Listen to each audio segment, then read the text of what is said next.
Tarih, kahramanları kadar hataları da yazar. Ve bazı generaller vardır ki, tek bir kararla binlerce hayatı yok eder, bir ulusun kaderini değiştirir. İşte tarihin gördüğü en başarısız 9 generalin kısa ama ibretlik hikayesi Quintus Servilius Caepio.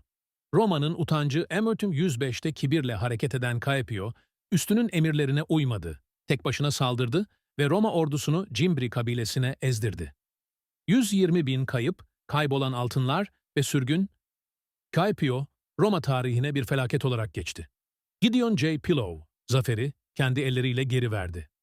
Amerikan İç Savaşı'nda Fort Donelson'da zaferin eşiğindeydi ama gece kaçtı. 15 bin asker teslim oldu. Konfederasyonun çöküşü başladı. Grant yükseldi, Pillow tarihe kara leke olarak geçti.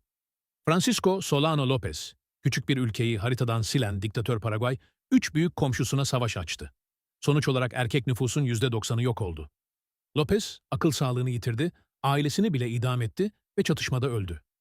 Douglas Haig, bir gün 20 bin ölü Birinci Dünya Savaşı'nda makineli tüfekleri görmezden geldi. Somme ve Passchendaele de yüz binlerce askeri ölüme gönderdi. Askerler aslan gibiydi ama komutanları eşekti.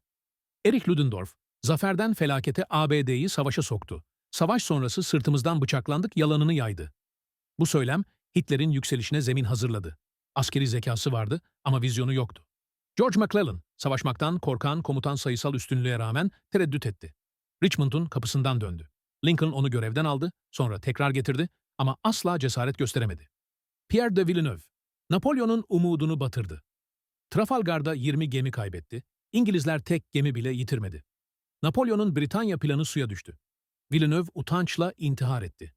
Santa Anna, her tarafa ihanet eden General ABD'ye ajanlık teklif etti, sonra taraf değiştirdi.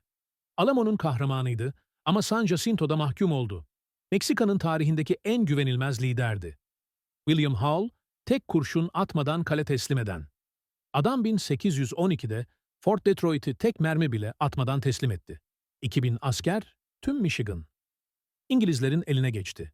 Amerikan tarihinin en utanç verici anlarından biriydi. Bu generaller bize şunu gösteriyor. Bazen bir komutanın hatası sadece savaşı değil, bir milletin kaderini değiştirir. Tarihi kazananlar yazar ama kaybedenler unutturulmaz.